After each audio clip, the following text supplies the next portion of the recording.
So brothers and sisters, so therefore, what are the conditions of the promised forgiveness from Allah to get the full reward and to be forgiven in Ramadan?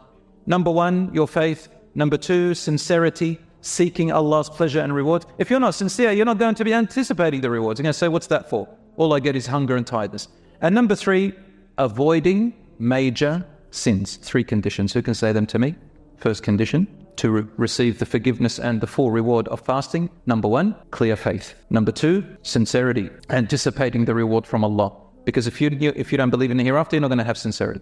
And number three, avoiding major sins. Do these three and avoid the major sins in Ramadan, and you will be, inshallah, among those who goes under you'll be a candidate, all right, to receive Allah's forgiveness and the reward. What about the minor sins? The minor sins get washed away. The Prophet, peace be upon him, said, your 5 daily prayers from prayer to prayer, and your Jumu'ah, Friday to Friday, and Ramadan to Ramadan, are expiators. They wash away all the sins, the minor sins that occurred in between them. إِذَا اجْتَنَبَ الْكَبَائِرِ, on condition that you avoid the major sins. The hadith is in Sahih Muslim. However, the minor sins, we have to work on them. Rasul Sallallahu Alaihi Wasallam describes some of the minor sins. He says, you know how he says, a man or even a woman, because whenever we say man, it means woman as well, who in their family, they say words they shouldn't have said.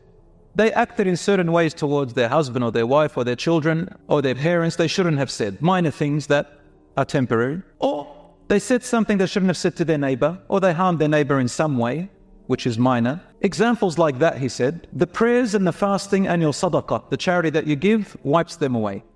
They are things that don't stay for long. As for major things, stealing, theft, drinking alcohol, drugs, walayadu billah, zina, adultery, fornication, riba, usury from the banks, interest. We're not talking about people who are in a severe case of necessity, by the way. We're talking about people who casually just take it without no care. That's another topic. Or people who accuse others of heinous crimes, putting their life in turmoil.